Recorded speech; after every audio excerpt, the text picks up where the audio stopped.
օգտվելով առիթից ուզում եմ դիմել այն բոլոր մարդկանց, ովքեր շահագրգռված են այս խնդրով, ես չեմ խնդրում որևէ մեկին ֆինանսական աջակցություն ցույց տալ։ Ես առաջարկում եմ հանուն Հայաստանի ֆինանսավորել հայագիտական, իսկական հայագիտական պրոյեկտները։ Մասնավորապես նաև քարահունջի պրոյեկտը։ Եթե կան մարդիկ, ովքեր շահագրգռված են այդ բանում, արտասահմանում լինի, թե մեր երկրում լինի, խնդրեմ, մենք առաջարկում ենք մեր հետ միասին այդ հարցերով զբաղվելու։ Եթե ֆիդեիններին չֆինանսավորեին, նրանք որտեղից պետք է զենք ձեռք բերեին կռվելու համար։ Վերջ-վերջո նրանք փրկեցին չէ Հայաստանը վերջնական կործանումից։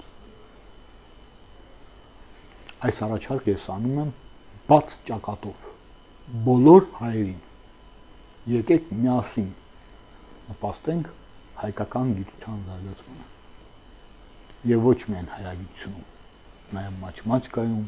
նաև կենսաբանության մեջ, նաև այլ ասպարեզներում։ Այսքանը։ Շարունակեք։ Պարոն Յուրին ձեզ հարցնում է. բացատրեք խնդրեմ, թե ինչու է քարահունջը ուղղված եղել դեպի Օրիոն, հայ համաստեղության վրա, ըստ Հերոնի։ Շնորհակալություն, դա իսկապես այդպես է։ Ճիշտն ասած, ուրեմն այս հարցին ես չեմ կարող պատասխանել, ասեմ ինչու։ Որովհետև ես կարծում եմ, որ այս կառույցը, քարահունջ կառույցը, քանի որ կրկնում է Կարապի համաստեղությունը, այն ուղղված էր այնուամենայնիվ Կարապի համաստեղության պաշտամունքին։ Այսինքն, իսկ նախկինում Կարապի համաստեղությունը Հայաստանում եւ Շումերում իմիջայլոց փակներում միանգամից նշեմ, որ հիմա շատ լուրջ հիմնավորումներ կան, որ Շումերը դա հայկական քաղաքակրթություն է եղել։ Արմեն Դավթյանը, նույն Համլետ Մարտիրոսյանը եւ այլոք ցույց են տալիս, նաև արտասահման թիմականներ կան, որ այդ վարկածին են հակված, որ Շումերը հայկական քաղաքակրթություն էր։ Ուրեմն ահա այս երկու երկրներում Կարապի համաստեղությունը նախկինում կոչվել է Անգլի համաստեղություն։ Ուրեմն պաշտվել է Անգլը։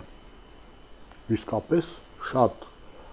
բաներ կան դրա հիմնավորման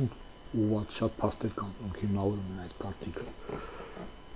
Կարծիք կա, որ իրականում պաշտվել է անգեղ աստվածությունը, սա ասում է Համլետ Մարտիրոսյանը, ուրեմն իսկ Անգլի պատկերը եզերքում պաշտվել է որպես անգեղ Աստծո համանունություն։ Այս հետաքրքիր վարկածը, որը դեռ քննարկման փուլում է, ես ուղղակի ասացի, որպեսզի պատասխանեմ ուրեմն հարգելի Յուրիի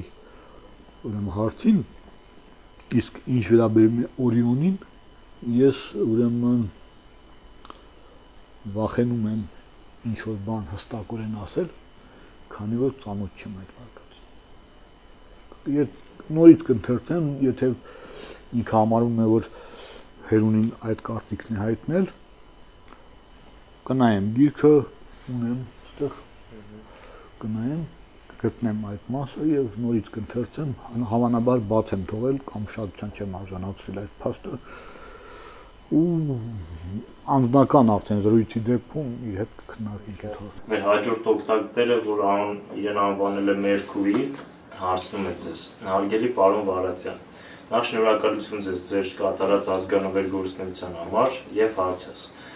Ձեր հոդվածներից մեկում կարդացի, որ մեզ հասած հնագույն անգլերեն գրքի առաջին իսկ էջում գրված է, որ անգլիացիները եկել են Արմենիա երկրից։ Ուզում եմ պատկերացնել ինձ ինչպիսին է եղել Արմենիան այդ ժամանակ, որ տարածքի մասին է խոսքը, ինչպիսին են եղել այդ ժամանակի Արմենիայի բնակիչները, մարդիկ, հայերը, ասես գիծայր, մարդիկ, գիծ հայերը։ Շատ լավ, նախ մի ճշտում անենք, Ուրեմն ես չեմ գրում, որ անգլիացիներն են եկել Հայաստանից։ Ուրեմն անգլոսաքսոնական քրոնիկոնի մասին է խոսքը գնում։ Այնտեղ հենց առաջի պարբերություն գրում է, որ Բրիտանիա կղզու առաջի բնակիչները եղել են բրիտները, որոնք եկել են Արմենիայից։ Այո։ Բրիտները, ոչ թե անգլիացիները, անգլիացիները այլ ցեղ է, անգլոսաքսոններ են։ Ուրեմն բրիտների մասին է խոսքը։ Ուրեմն նրանք իսկապես եկել են Հայաստանից։ Դրա համար կա շատ հետաքրքիր մի հիմնավորում եւս, թիվս այլ հիմնավորումների։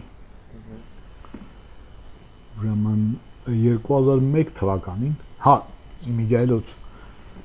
բանն այն է, որ ես Քարահունջի կառույցի ես անդրադարձել եմ հենց այդ փաստից ելնելով, այդ փաստ ուսումնասիրելով։ Ես ուզում եմ հարցնի ընդհանրապես ինչպես ծնվեց այդ գաղափարը։ Հենց դա է խնդիրը։ Ուրեմն ես գիտեի այդ մասին, որ այդ փաստը կա, վաղուց գիտեի։ Հետո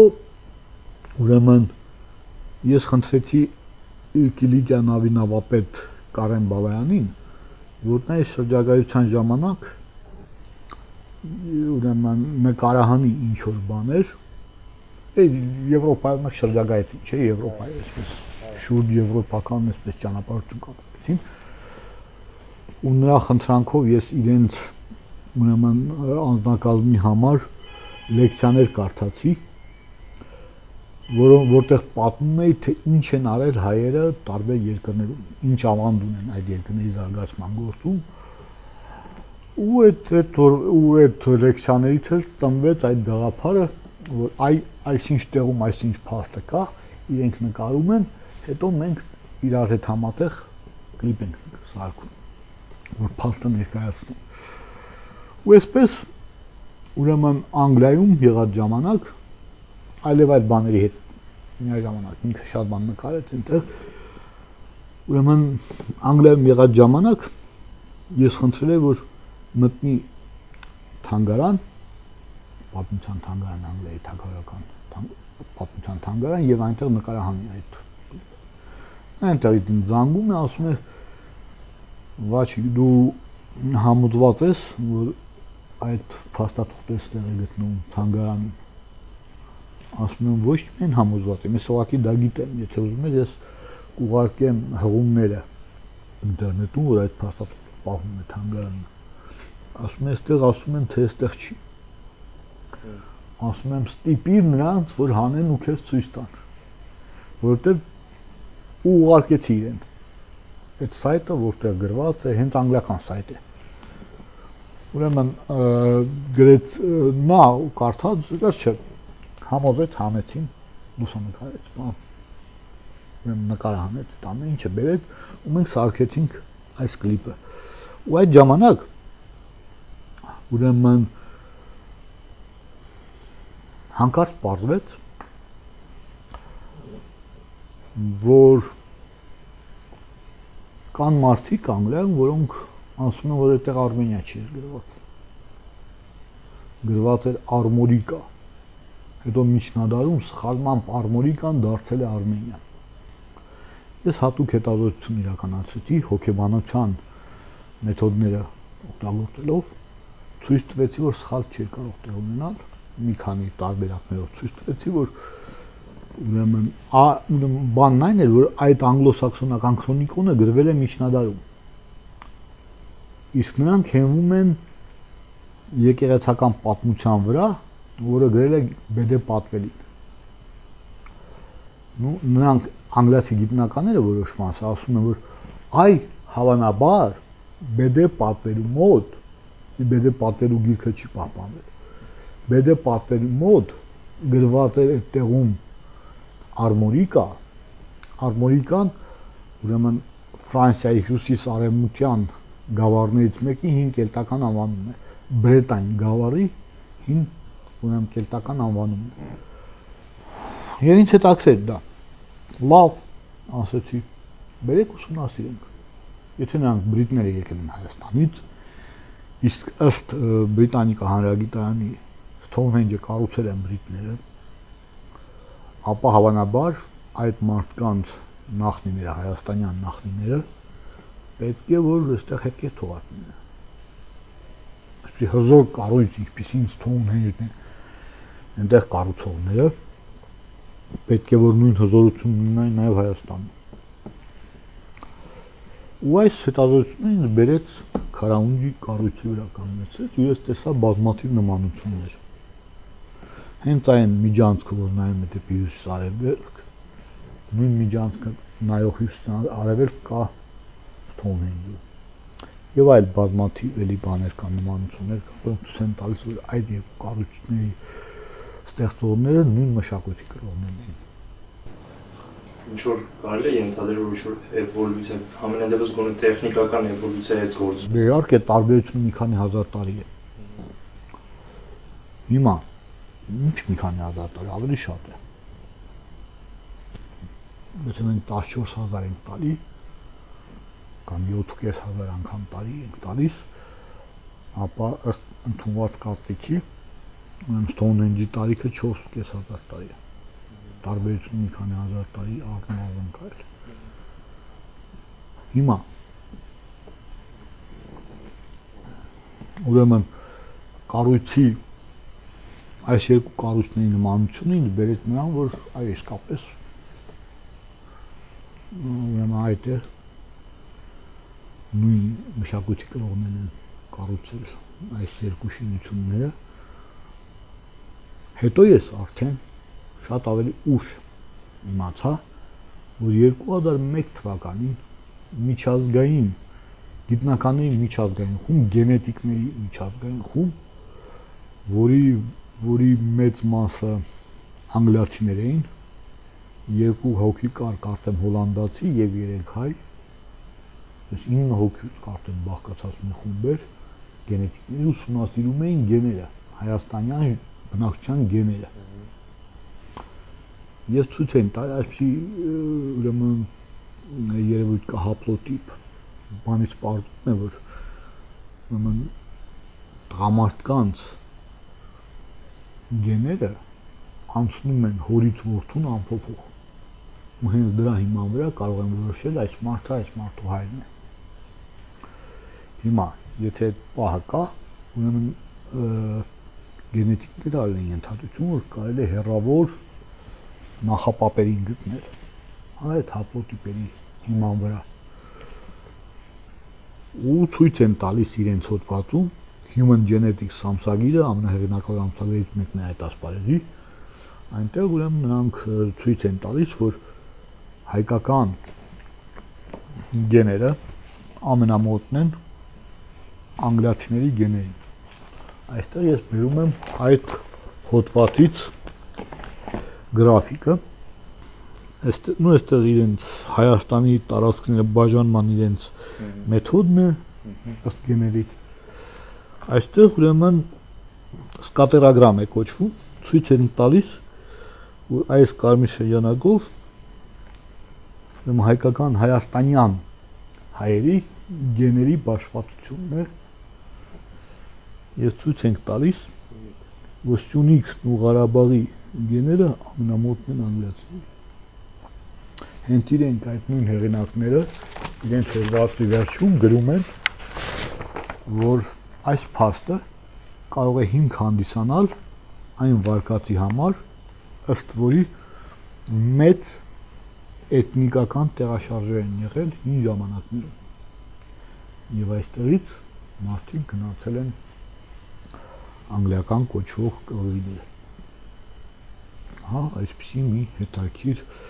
գենետիկական հիմնավորում մեր վարկածի։ Ինչ վերաբերվում է Հայաստանին, թե ինչպիսի երկիր էր Հայաստանը, այդ հարցի այդ մասին,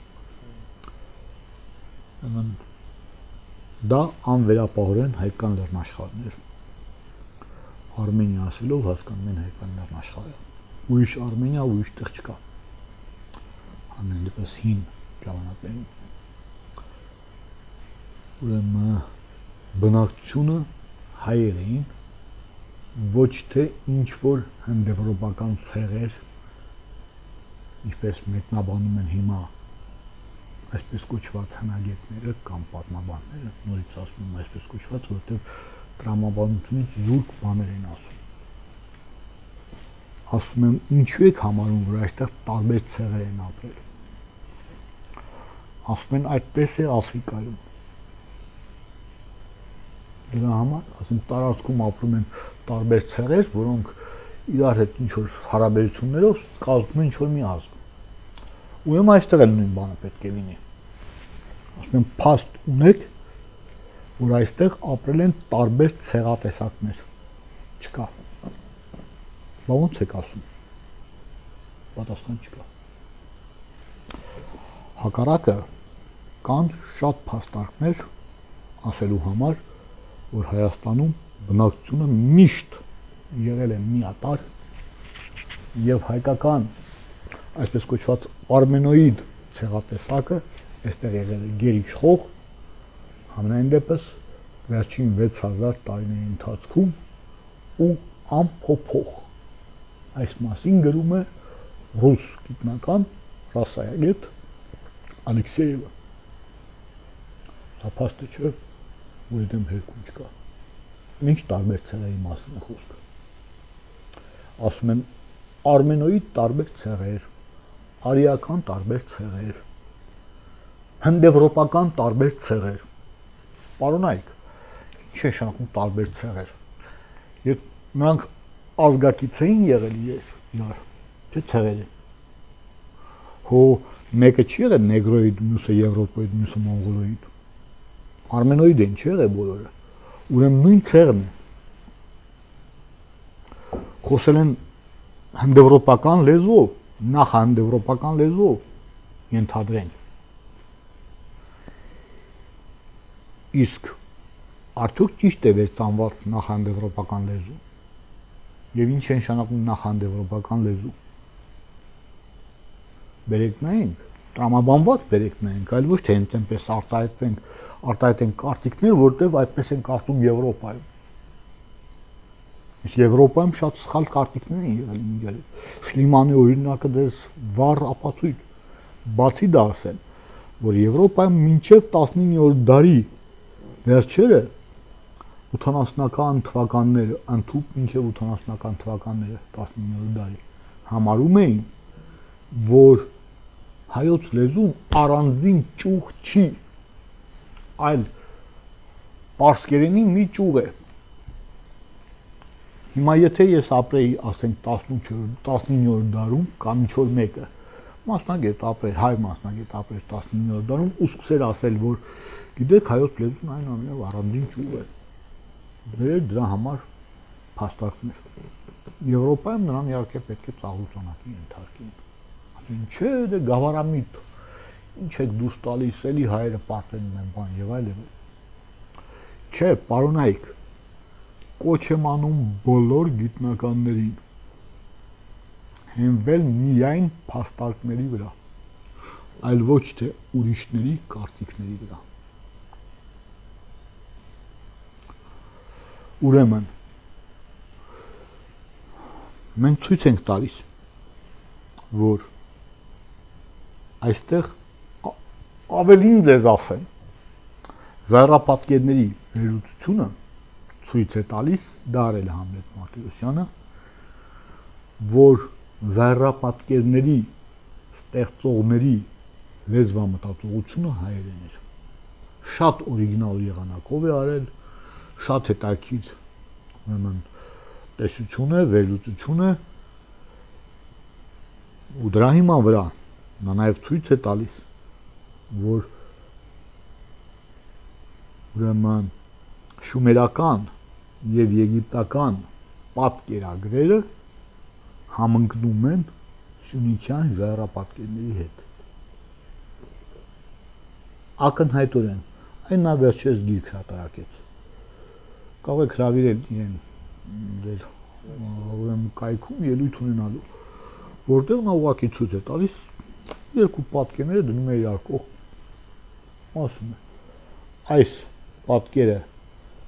Եգիպտոսում վերծանված է, իմաստը վերծանված է, բայց ինչու է այդպես, ոչ ոք չգիտի։ Օրինակ, բերեմ երևի մի քիչ առաջ եմ անցնում, դա Համլետ Մարտիրոսյանը կաներ, բայց սա շատ կարևոր է։ Օրինակ, եգիպտական պատկերագրերում պատկերված է թռչուն, ուրեմն անգղի նման թռչուն, որը լեշակեր է, գիշանգր է կացում գոչվում։ Իմաստը տեքստի վերլուծությունից իմաստը այդ թռչնի պատկերի ծնունդ է։ Պետք է ենթադրել, որ եթե գիշանգր է, ուրեմն պետք է դա լինի, ասենք, չգիտես, մահ, օրինակ, մահվան հետ կապված։ Բայց արի ուտես, որ ծնունդ է պատկերի։ Ինչու ոչ ոք չի կարող բացատրել։ Այդպես էլ թողեցի։ Ու միայն հայերենի հիման վրա է դա բացատրվում։ Համանուն են, ուրեմն այդ թռչնի անվանումը հայերենում համանուն է այդ պատկերի իմաստի հետ։ Ցին է կոչվում այդ թռչունը հայերենում։ Ցին եւ ծին բառերը իրար շատ նման են։ Տեսեք, պատկերագրերը ո՞նց էին ստեղծում։ Դու պետք է, ասենք, ուզում ես նկարել ծառ, պատկերես ծառ։ Դու նկարում ես ծառ, եւ սա դառնում է ծառի պատկերագիրը։ Եթե դու նկարում ես բաժակ, դա նշանակում է բաժակի պատկերագիրը։ Բայց ինչպես պատկերել абստրակտ հասկացությունները։ Ասենք, օրինակ, հենց ծին հասկացություն, ինչպես պետք է պատկերել։ Ծնունդ հասկացությունը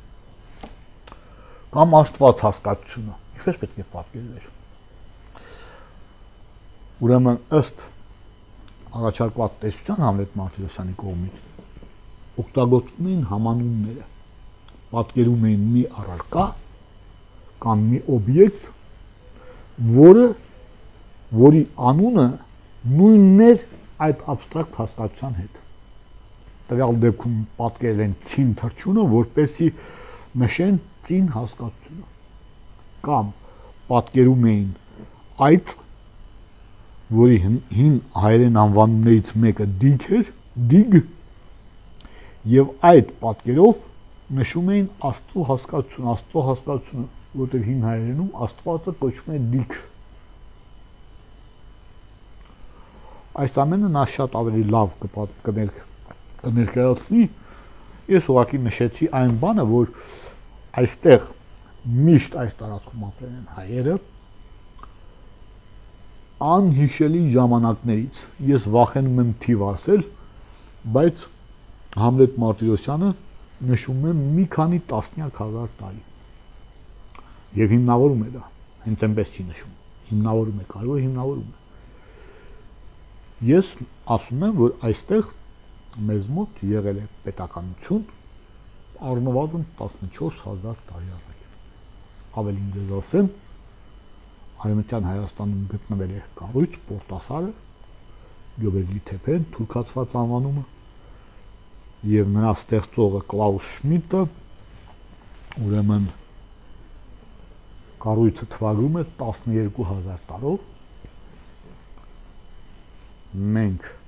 մեր մեթոդներով թվագրում ենք կառույցը 18,000 տարի, բայց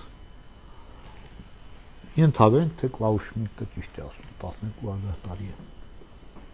Հենվենք նրա կարծիքի վրա։ Ուրեմն 12,000 տարի առաջ հայկական լեռնաշխարհում պետականություն է եղել, ինչը ուղղակի հեղափոխություն է առաջացրել պատմագիտության մեջ։ Մտածող իսկական գիտնականները արտասահմանում համարում են, որ մենք պետք է փոխենք մեր պատկերացումները մարդկային քաղաքականության զարգացման մասին, կոնկրետ թե որտեղ է առաջացել առաջին պետականությունը։ Դա շատ կարևոր է, շատ կարևոր է, պետականություն նշանակում է հասարակության բարձր զարգացածության աստիճան, որտեղ հասարակության տարբեր շերտավորումներ կան իրենց ֆունկցիաներով տարբեր, եւ գիտությամբ, եւ ռազմի, եւ ուրեմն կրոնի, եւ այլն եւ այլն։ Սա շատ լուրջ հեղափոխություն է առաջացնում։ Ուրեմն ահա հիմա արդյոք դա կապվում է հայերի հետ։ Հա հարց կարող են տալ, չէ՞։ Մենք գտել ենք ուղղակի նույնություն հայկական կառույցի, քարահունջի եւ Պորտասարի միջև։ Հիմա ես այն ցույց կտամ։ Պորտասարը մի հսկայական կառույց է, որը 20 տարի արդեն պեղվում է եւ պեղվել է ընդամենը երևի մի 5-6%-ը։ Թուրքերը դրա համար ոչ մի բան չեն խնայում, տարածքը շրջապատել են բանակային ուժերով, օրը 2-3 խումբ միայն իրավունք ունի մոտենալ կառույցին, 70 մետրից ոչ ավելի մոտ։ Եվ պեղումներ է իրականացնում Կլաուս Շմիդտը։ Հիմա տեսեք, այստեղ քարեր կան, հսկայական քարեր կան, օրինակ սա, որտեղ պատկերված են կենդանիներ։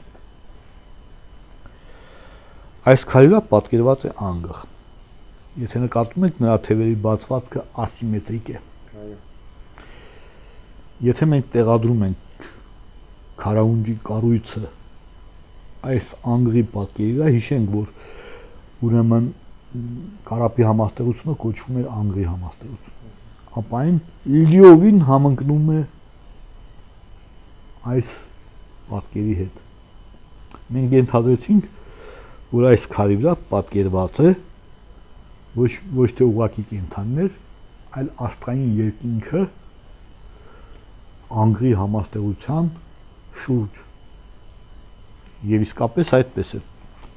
Հիմա ես քանի հատ են թվում։ Քարերը շատ են ու դեռ լրիվ բացված չեն, դրա մատիվը չեմ կարող հստակ ասել։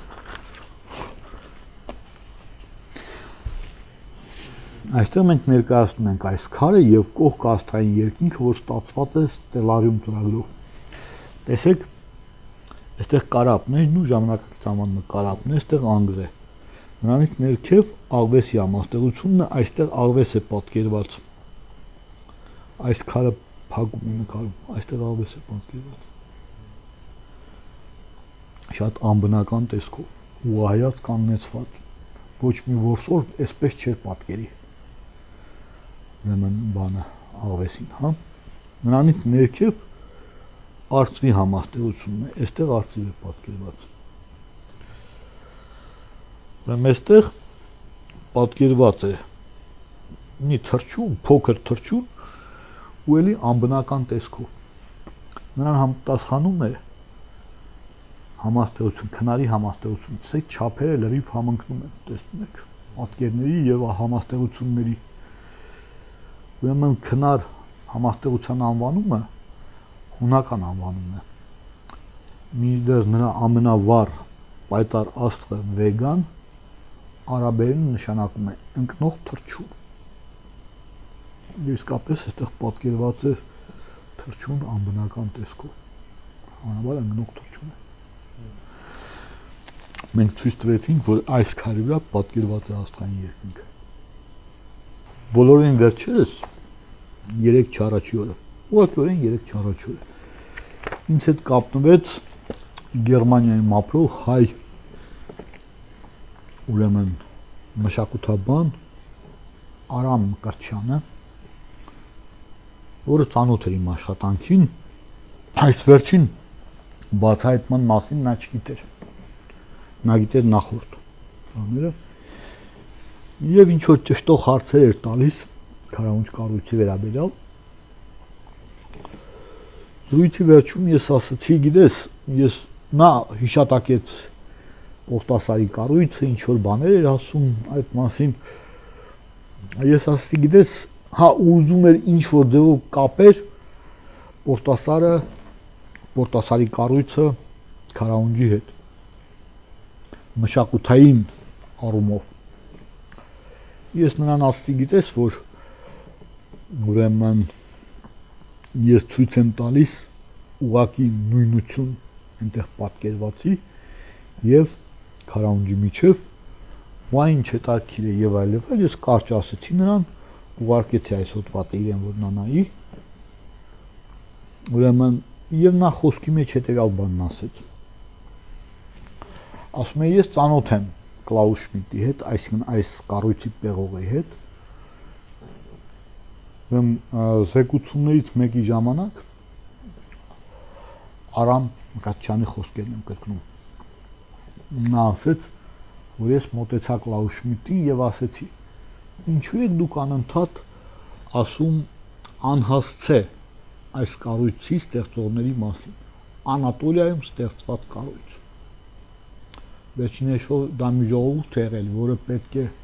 ինչ-որ բան կառուցը, ինչ-որ իրենց բան ներկայացնել, ով էր այդ ժողովուրդը, չեք ուզում ուսումնասիրեք բան եւ այլն։ Կլաուս Շմիդտը նրան ասել է հետեւյալը. ես հասկացա դες։ Նորից եմ կրկնում, Արամ Մկրտչյանի խոսքերն եմ ասում։ Նա մեջ բերում էր Կլաուս Շմիդտի ուղղակի խոսքը։ Ինչու եք ստիպում, որ ամեն ինչ ես անեմ, մի բան էլ դուք արեք։ Նա ուզում էր ասել, կարող եք կապեք այդ կառույցը հայկական մշակույթի հետ։ Խնդրեմ, սա կապող օղակ է։ Մեկ, ուրեմն վերջերս ռուսական հեռուստաալիքներից մեկով ցույց էին տալիս ֆիլմ Պորտասայի մասին, հենց Գյոբեգլի թեփերի մասին, այս կառույցի մասին։ Ու շատ լավ ֆիլմ էր, փաստագրական, ներկայացվում էր կառույցը եւ մի հետաքրքիր բան ներկայացվեց։ Քարտեզ ցույց տվեցին, Պորտասարը գտնվում է Ուրֆա քաղաքի մոտ, այսինքն ժամանակակից Սիրիայի սահմանից 40 կիլոմետր հյուսիս, ու դա հայկական լեռնաշխարհի հարավ արևմուտքն է, որ կոչվում էր հայկական Միջագետք։ Ուրեմն այնտեղ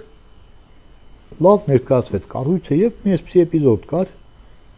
ցույց են տալիս հետեւյալը, քարտեզի վրա մի այսպիսի օվալ նկարվեց եւ կապեց այս կառույցի մշակույթը Պաղեստինում գտնված մի քաղաքի հետ, Երեխոնի հետ, որի տարիքը 10,000 տարի է։ Միայն տարիքի վրա հենվելով նրանք կապեցին այս երկու կառույցները։ Ճիշտ են արել։ Կառույցը իսկապես կապ ունի։ Այստեղից այդ մշակույթը գնացել Պաղեստին։ Բայց մեր կարծիքով շատ ավելի խորն է կապերը հայկական լեռնաշխարհի հետ։ Այդ ուրեմն օվալը ես կսարքեի հորիզոնական եւ կկապեի քարահունջը, Սյունիքի մշակույթը այդ կառույցի հետ։ Այսպիսի օվալավեր մի բան կգտնի, ցույց կտայի եւ մի բան էլ ասեմ։ Ուրեմն Պորտասարի կառույցը, որտեղ ակնհայտորեն անգղի պաշտամունք է եղել, չէ՞, անգ է պատկերված եւ անգղի համաստեղությունն է։ Այս կառույցը շատ մոտ է գտնվում միջնադարում հայկական իշխանական տոհմերից մեկի տարածքին։ Տուն Անգեղիա։ Այսինքն եւ տարածքային առումով կապեցինք հայկական մշակույթի հետ եւ ժամանակային առումով էլ ինչը միջնադար այդ պաշտամունքը հասել է։ Այսպիսով այս կառույցը տիպիկ հայկական մշակույթի արգասիկ է։ Երբ ես իմ ծանոթ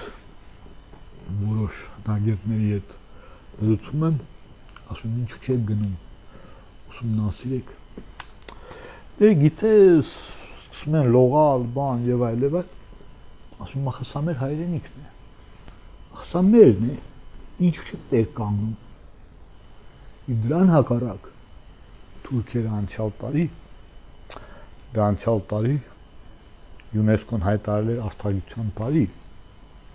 ի պատիվ ուրեմն Գալիլեո Գալիլեի կողմից առաջին աստղադիտակի ստեղծմանը։ Այդ տարի 2010 թվականին թուրքերը երկու ցուցահանդես բացեցին մեկը Ֆրանսիայում, մեկը ԱՄՆ-ում, հետևյալ վեկտորությամբ թուրքական աստղագիտական ժառանգություն։ Երբ ես ասում եմ այս մասին, այստեղ ծիծաղում են մարդիկ, բայց ոչ թե պետք է ծիծաղել, այլ պետք է լաց լինել, որտեղ սա ուղղակի գողություն է մեր մշակույթի։ Դե հիմա փաստորեն, իսկ մեր պատմաբանները, մեր հնագետները ոչինչ չեն անում այս անարդար գողությունը արգելափակելու համար։ Ստիպված մենք գիտության, հայագիտության ֆիդայիններս դրանով պետք է զբաղվենք։ Ինչպես պատերազմի ժամանակ առաջին համաշխարհային ֆիդայիններն էին, փող էին հավաքում, քրդերին էին վճարում, որպեսզի իրենց մոտից հայ որբերին գնեն ու բերեն Հայաստան։ Հիմա մենք մնելու ենք մեր կառույցները, մեր մշակույթի արգասիքները հետ բերենք Հայաստան, հայկականացնենք, ցույց տանք նրանց հայկականությունը։ Հա, սա է դարձյալ։ Այսքան շարունակենք երևի, եթե։ Պարոն Վարազյան, դուք շատ հետաքրքիր կարելի ասել ունիկալ մասնագիտության դեր մարդ եք, բայց այդուհանդերձ հետաքրքիր է իմանալ, թե ինչպես կյանքը բերեց ձեզ հասցրեց այն բային, որ դուք սկսեցիք ուսումնասիրել թե կարաունջը եւ թե այդպես հետաքրքիր ֆիլմեր նկարել։ Ուրեմն, գիտեք, Պուշկինը շատ հետաքրքիր միտք է արտահայտել, շատ լավ միտք է։ Ասում է, բանաստեղ դու կարող ես չլինել, բայց քաղաքացի պարտավոր ես լինել։ Հիմա, երբ ես փոքր էի, դպրոցում էի, ես լավ էի սովորում դպրոցում ու բոլոր առարկաները շատ լավ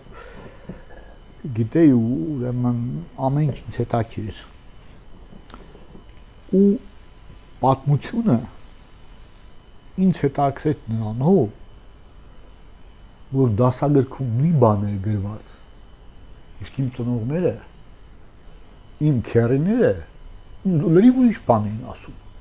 ոնց թե։ Օրինակ, իմ հայրը ասում էր, որ գիտես, հայկական տարածքները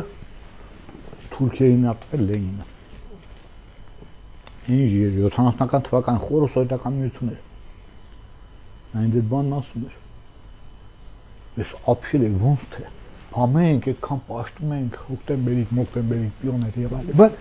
հանգարտ այդպիսի բան։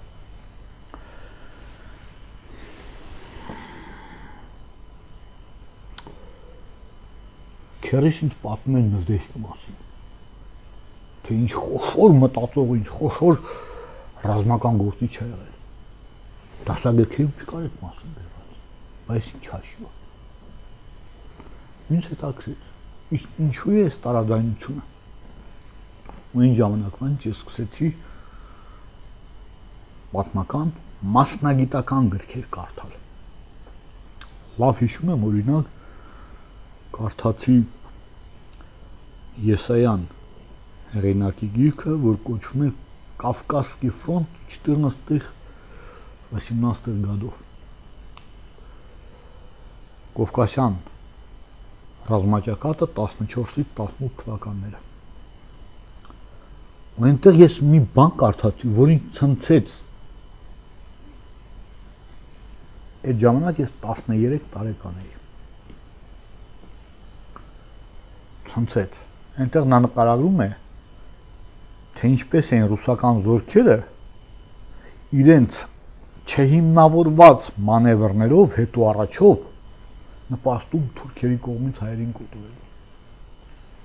Մասնավորապես այդ պատճառով Անդրանիկը իր խաչը, մետաղյա խաչը, որ ստացել էր հերոսության համար ռուսական ցարի, վերացնում շպրտում է ռուս գեներալի ոտքերի առջև։ Սի փաստ կար։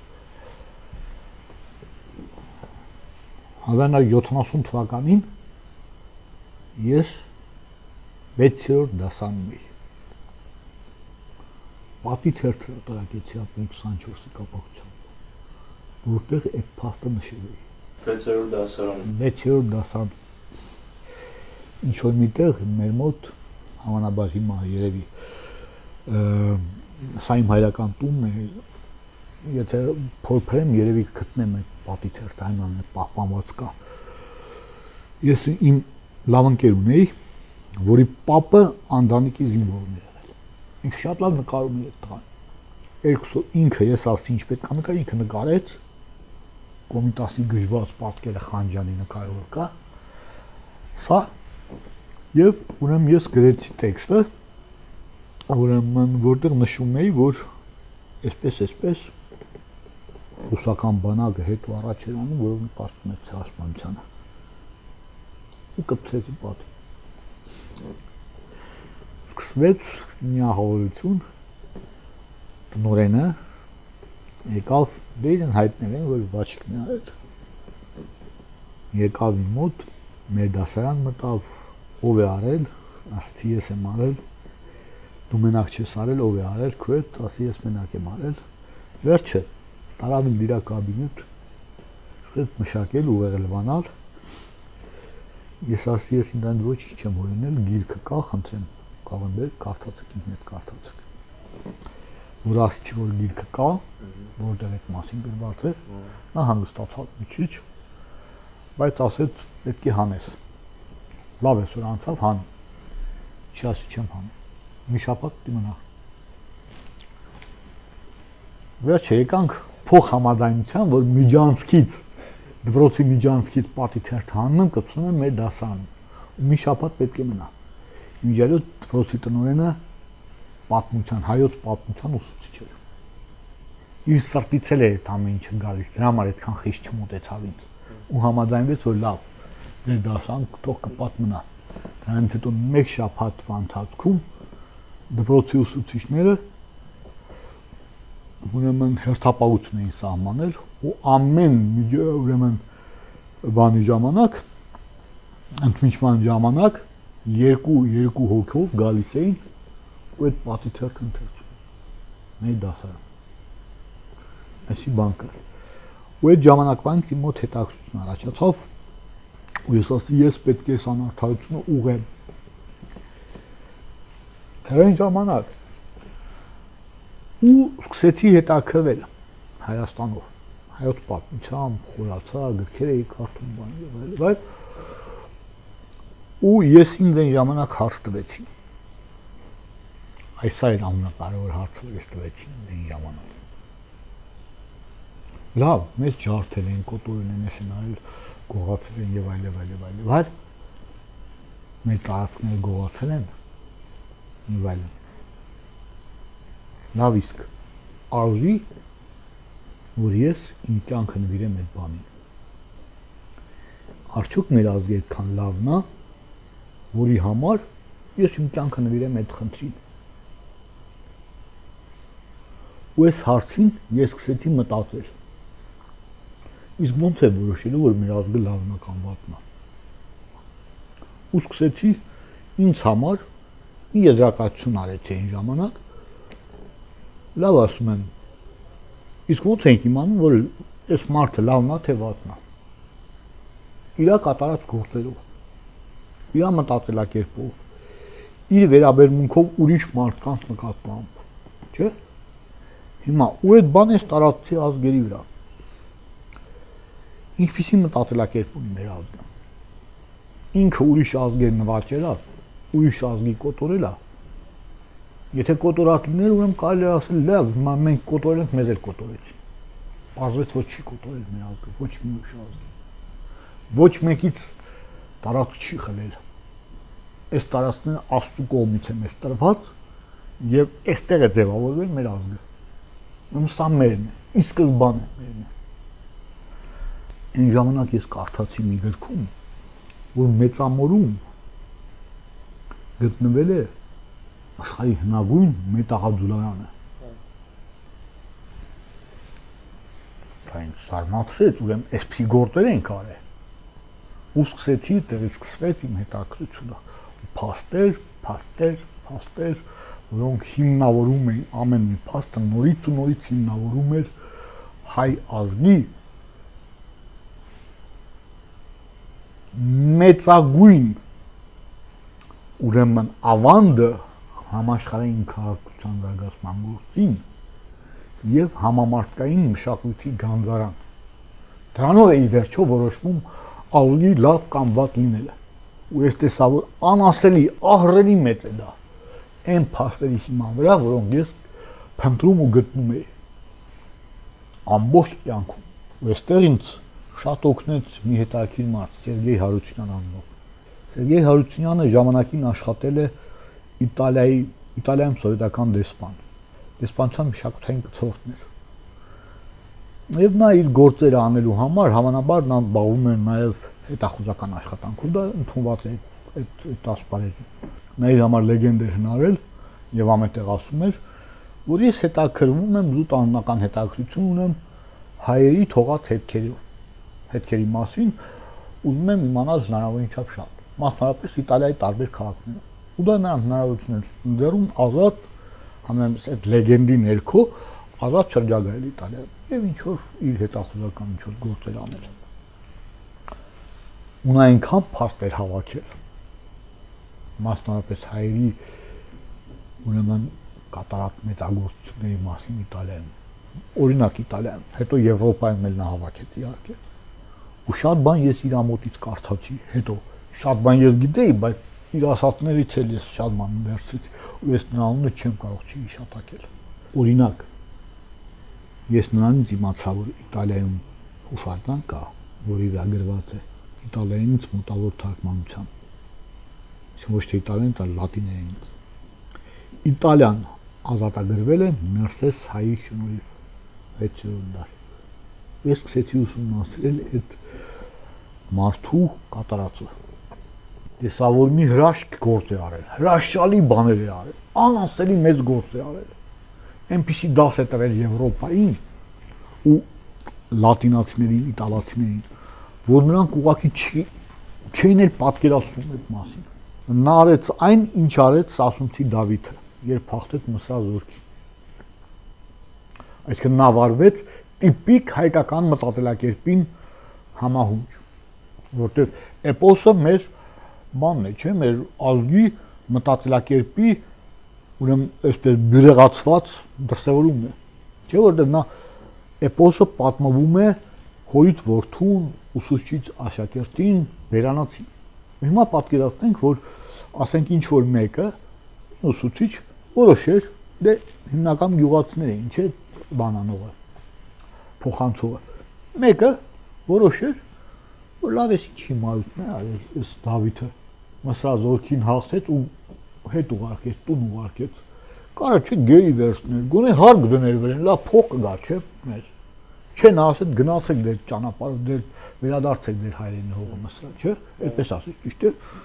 Ու ոչ մի պատում չունենք,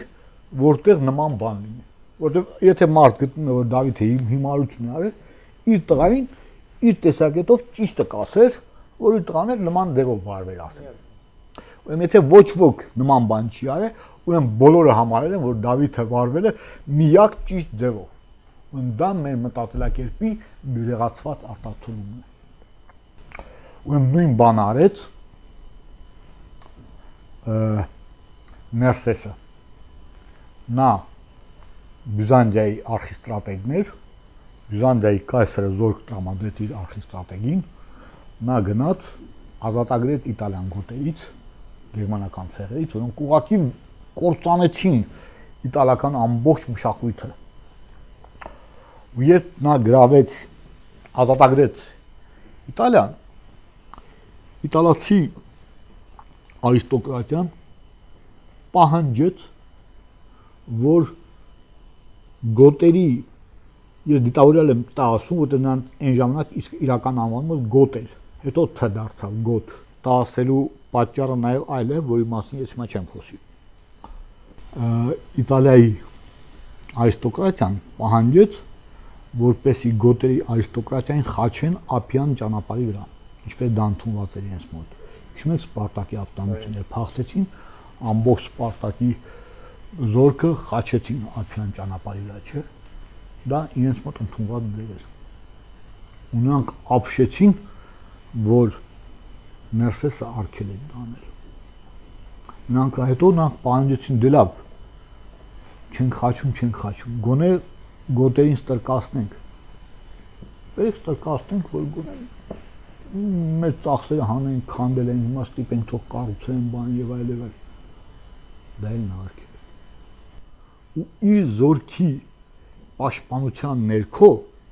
ամբողջ գոտական բնակչությանը, որ եկել էր Իտալիա, ուղարկեց ցենց ծովի ափով, ուղարկեց իրենց հայրենիք։ Սա մի բան էր, որ տեսնված չէր Իտալիայում ու Եվրոպայում։ Ու Իտալիան Եվրոպայի կենտրոնն էր, հաղթան կենտրոնն էր։ Ապշել էին ուղակի, էս ինչ անում ես բանը, բայց սա մարդասիրություն էր։ Ու նույն վարկը դրսևորում էին հայ ֆիդայինները, երբ կռվում էին Ղարաբաղում։ Հիշեք,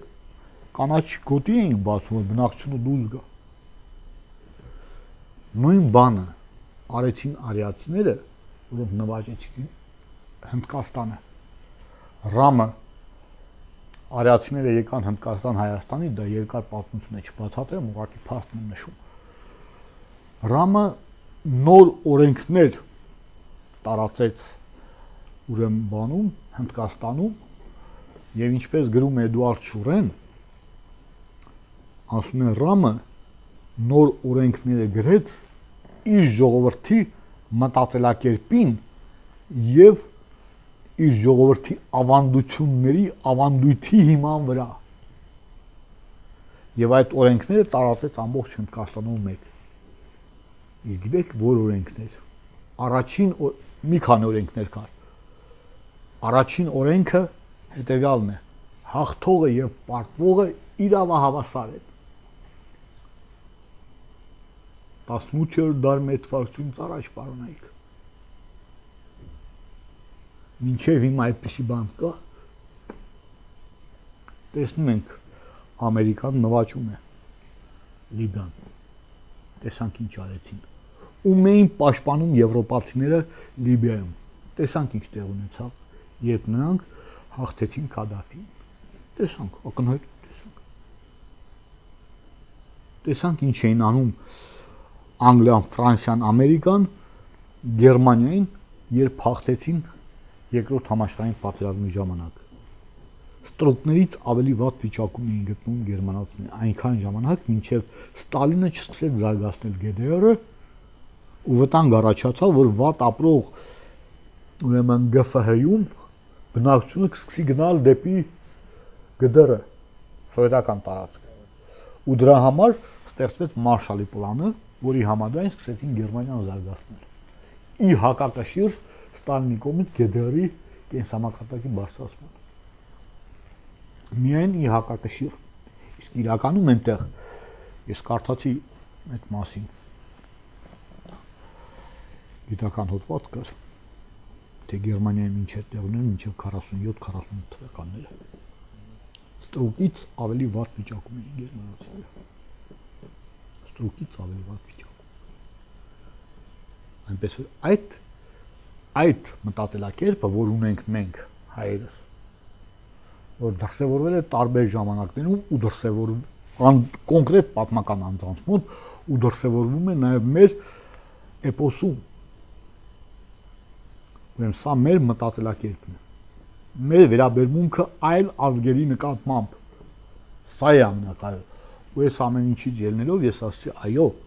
մեր ազգը այսպես ասենք, որ ոչ ոք չնեղանա։ Ոչ մեկին չի զիջում։ Ոչ մի ազգ մեզանից լավը չի։ Ու եթե օրինակելի լինենք, օրինակ ծառայելու համար լինենք, ես կվերցնեմ միայն մեր ազգի, մեր մշակույթը ինձ համար օրինակելի է։ Եվ նույն բանը գրում է Պարուս Սևակը իր մենք բանաստեղծության մեջ։ Մենք քիչ ենք, սակայն մեզ հայ են ասում, մենք մեզ ոչ մեկից չեն գերադասում, սակայն մենք էլ պիտի ընդունենք, որ մենք, միայն մենք արարատուն ենք։ Ու վերջում այդ բանաստեղծության մեջ նա գրում է. Եվ ինչու պիտի չհպարտանանք, կանք պիտի լինենք ու դեռ շատանանք։